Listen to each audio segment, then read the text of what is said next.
I walked out of the waiting room about an hour later to see my mom, who had just hung up the phone with tears in her eyes. And she told me, she said, "Allison, you have a brainstem tumor."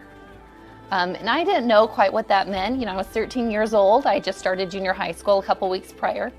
But I knew at that moment that my life would be different from there on out. So that next day, I was scheduled for emergency surgery. And they were able to get rid of about half my tumor. It was very interesting. My doctor told me, eat all the calories you can. If you'll eat pizza, if you'll eat ice cream, because I was very skinny, he's like, just get calories in you, whatever you'll take.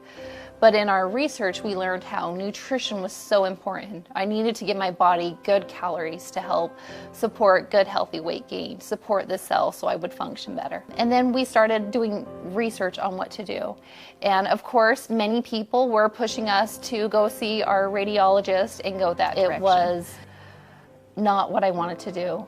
And I actually left that appointment and I grabbed my mom's hand and I told my mom, "Mom, this isn't this process for me." And so she said she had also felt the same way. But we left that radiologist appointment knowing we need something else. And that's where we were really drawn towards essential oils. They kept coming across in a lot of our research. We noticed how essential oils did incredible things. There's medical studies out there showing what essential oils can do. And in particular with essential oils, we were really drawn towards frankincense essential oil.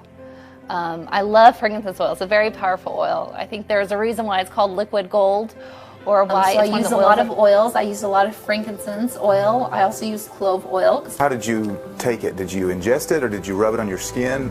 Yeah. Or did you do the aromatherapy? How did you do that? You know, it was really interesting how we did it. So I did do it back here where my scar is, but I don't know how effective that was because you do have a very thick skull. But one way that I did, and this was probably the way that was most consistent, is I would put a drop of frankincense oil on my tongue and raise the tongue to the roof of my mouth.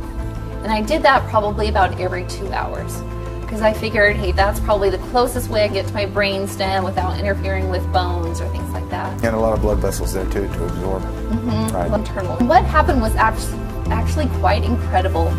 So I started to gain health pretty quickly. We started on good nutrition, we started on oils, and I just had an amazing recovery. And that took about 3 years. Okay. It took about 3 years I would go see him. But every time I'd go see him, it just slowly was improving. It wasn't dramatic overnight. It was a slow, gradual process, but it took about 3 years. And I remember the point where I went to go see my neurologist, and he told me, "You have no more tumor." Really? It's completely disintegrated. Wow. What did you feel like at that point? You know what? Words can't describe. It was just like such an emotional relief. You know, I had been praying and I wanted my tumor to go away. And I was like, you know, I need another chance at life. And so when those words were said, it was invigorating. It was like I had a new life again.